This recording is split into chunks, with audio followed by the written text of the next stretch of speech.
we have already got stuck into these cakes, but today I'm going to show you how to make this beautiful carrot cake with toasted walnuts and yogurt drizzle, plus some salted caramel apple and almond cake, and this oozy custard and raspberry cake, all from one cake mix, one wet mix, a few tweaks, and we are going to deliver all of this. Stick with me, let's get it done.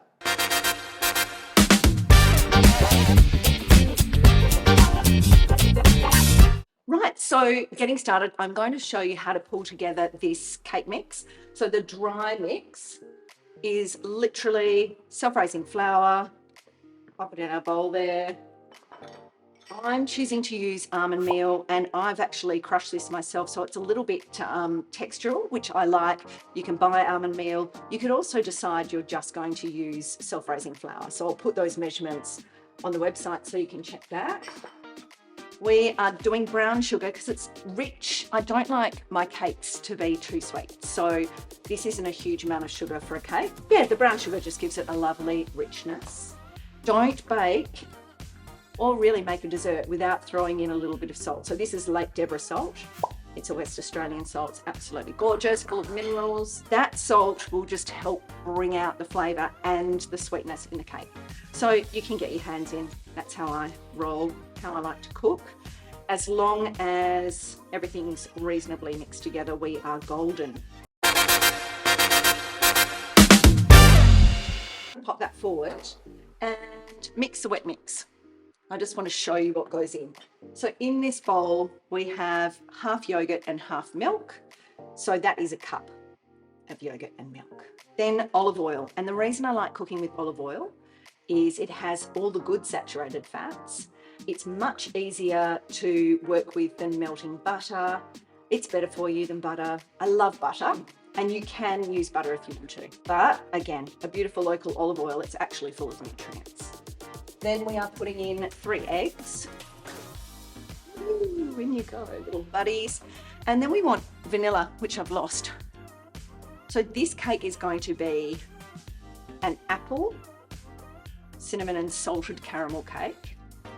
So I'm going to throw some cinnamon in as well. Just put that into the dry mix and we'll mix it in later. So a couple of teaspoons.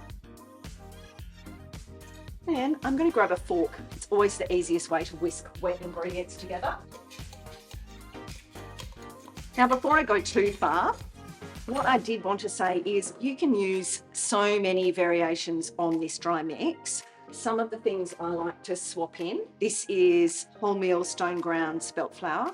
So it's more nutrient dense and it's going to make a slightly heavier cake. I also love putting in coconut.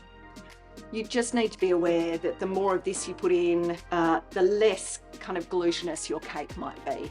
So you might need to make a few adjustments. I can now mix in the wet and the dry. It's that easy. And then I am going to grate 4 apples at the moment. These Bravo apples are in season in WA. So we're just going to use that. Don't over mix the cake. This will be a little bit dry until we put in the apples. So currently it could do with a little bit more moisture, but that will come when we grate these and pop them in.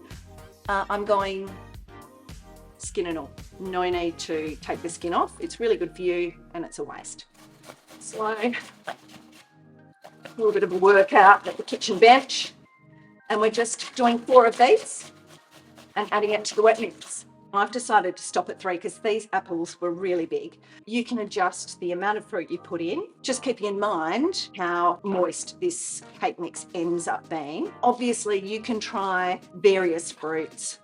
Pears and apples work really beautifully. Berries work really well, so we'll be doing that next. Just mix it until it's just folded together. You don't want to overwork cake batter because it can just take some of the lightness out of your cake when it's baking. So that is more than enough. And you can see that that is going to be a lovely moist cake. Lining your cake tin. Don't worry about it. Just shove some paper in and call it a day. because ultimately it's going to have no bearing on how beautiful your cake is. So you could spend half an hour if you wanted to. I don't have any particular tips and tricks for you. I do like to spray the tin so that the paper sticks, and then I just throw some down and tuck it in. So that's what I've done there. Then we're getting this into the tin, making sure that it's even on the top so it cooks evenly.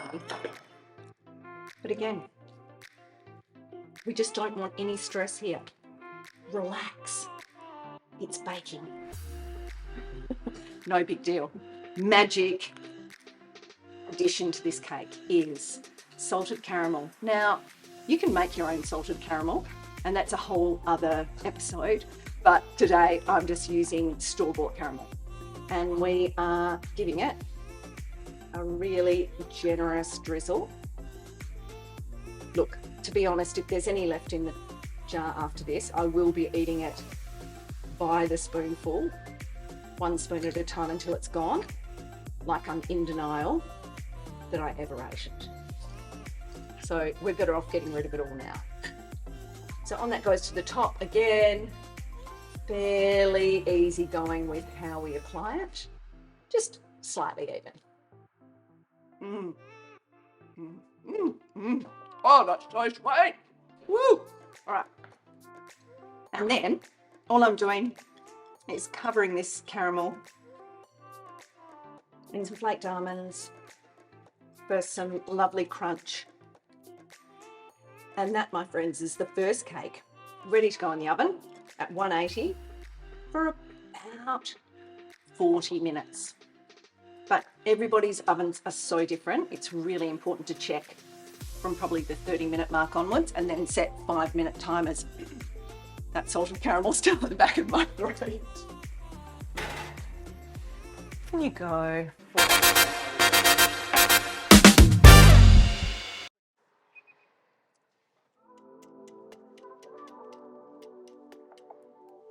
How lovely and moist this cake will be. So it's almost, like I would say, almost puddingy. So Morgan will be ready for his second piece of cake in a moment. But yeah, and look, if you wanted to get really naughty, then you'd just do a little bit of this, wouldn't you? You'd just give it a little bit of that action. Yeah, happy days.